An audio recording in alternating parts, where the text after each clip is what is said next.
And she just stood there. She was real good. She is not as limber this direction. Okay. Yeah, to the right, I'm feeling she will yield down into my hand, but she doesn't want to bend her neck. Yeah.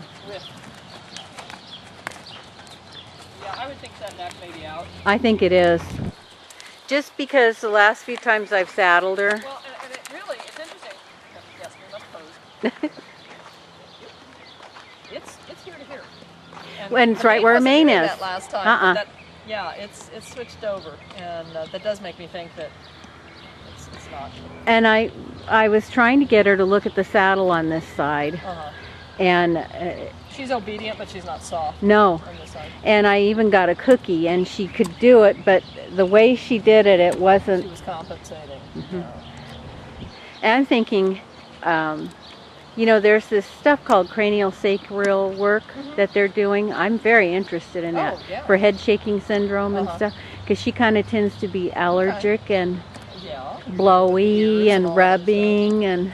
Yeah, that would be very interesting, because I would probably have a chiropractor out, but listen very carefully as they're working through and ask lots of questions, because there's plenty that can be done to help keep that. So I think there may be a little something. Yeah, I agree. She's not as soft this direction. And I think a part of that, it might be accounting for her tension. Sure.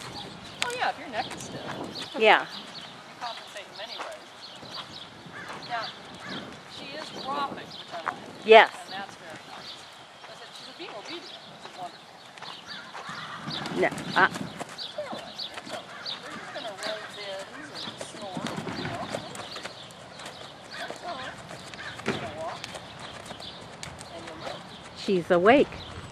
And ready to but it was it was just a foot shuffle though. Yeah, it wasn't a spook in place, but you know, I think I'll move. Yeah. Now, did you take up much on her? Just kept my seat into her and made sure that we were still connected. Yeah. Didn't try to stop her, because that instinct to get away from something is a very strong, sometimes healthy one. And I don't want to be something she wants to fight. You know, I'm not going to make her stop and suddenly be brave. That's not going to work, because if something's really frightening her, she needs to know that she's allowed to escape, but within reason. And escape could be one step away from it. You know, I'm good with that. Okay. Escape bolting down the street, I'm not good with it. So you kind of show, look, I'm here, I'll take care of you, trust me. And those little escapes, you know, that comfort zone gets bigger. Smaller and smaller as they, you know, okay, I trust you that I can take one fast step. And that wasn't bad. Yeah. It was very predictable. We heard a loud rattling noise right behind her. We put our head up and we scooted. Yeah.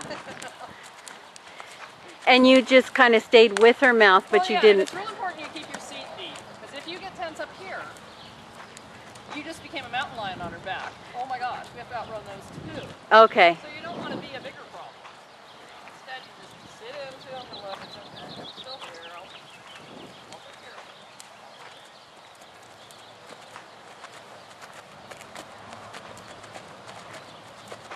Change direction on the outside. When I change direction, the first thing I do is change legs. So if we're going to do a flex to the left, my left leg goes into the girth. If I'm going to bend her right, now my right leg's going to go in. Kind of like a signal indicator. Okay. So it's leg first, and then the hands enforce the idea that yes, we are bending this way. And no outside leg? Okay. No, that's what's right now. My inside leg is on her. Now I'm going to switch. My outside leg is now off of her. I see. Okay. So it's very distinctive and clear. Extremely. I'll do it coming straight towards you. You can see what it is. Do you ever rest your outside leg against her? Yeah. If I would put it on her if I need to bring her haunches in. So here I'm bending right. Right leg's on, right leg's on, right leg's on. I'm going to switch direction. Right leg's off, left leg's on. Okay.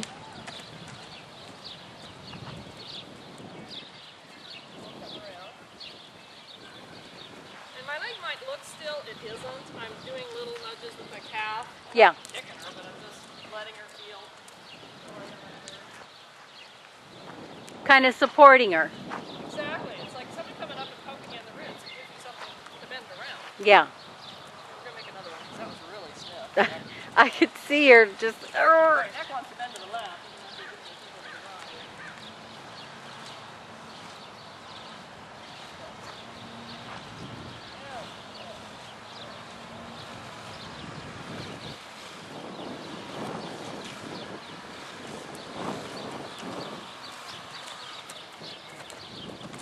Does she like you to have your legs kind of snuggled on her? She doesn't seem to be objecting to it. She's not speeding up.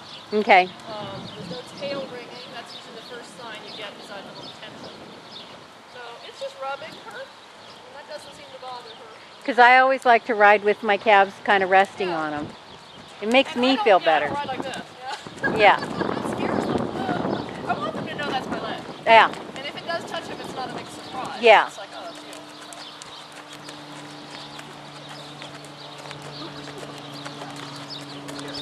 She's seen that before, I know it.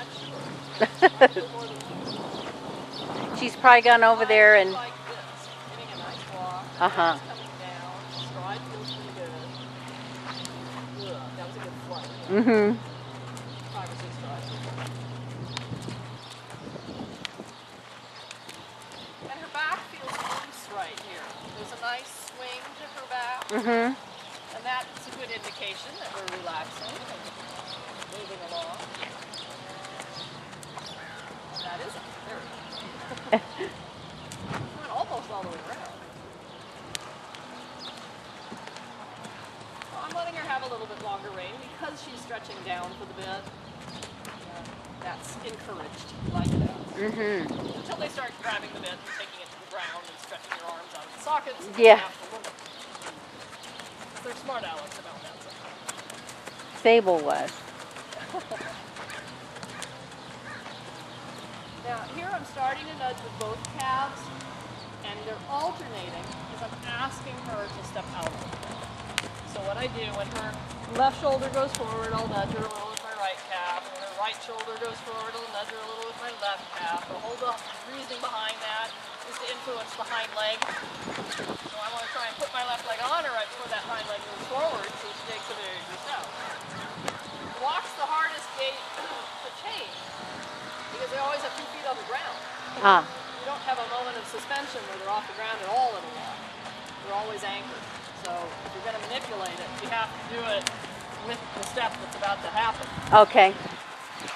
That makes sense. And it sounds really great in theory and very complicated, but if you watch kids that are riding bareback, barefoot, and letting their legs just swing and bump their horses, they're usually in perfect rhythm with that. It's those of us who make a concerted effort to time it right that have to think about it.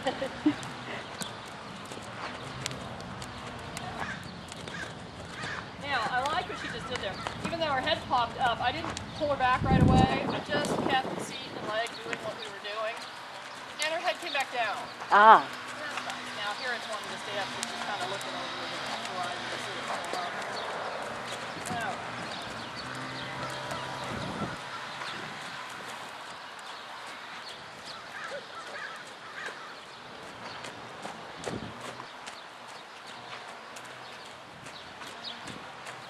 it helps if you don't ride in the pool. And I have a few. There are a few.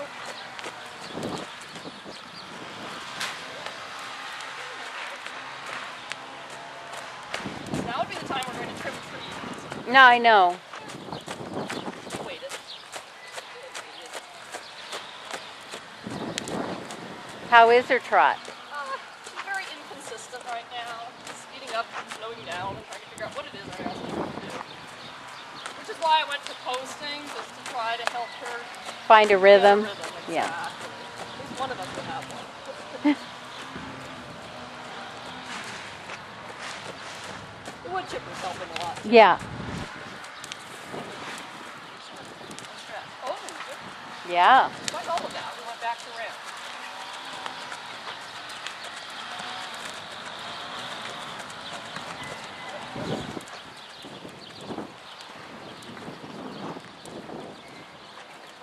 It didn't look too rough. She's got a smooth trot. Oh, I'm so glad.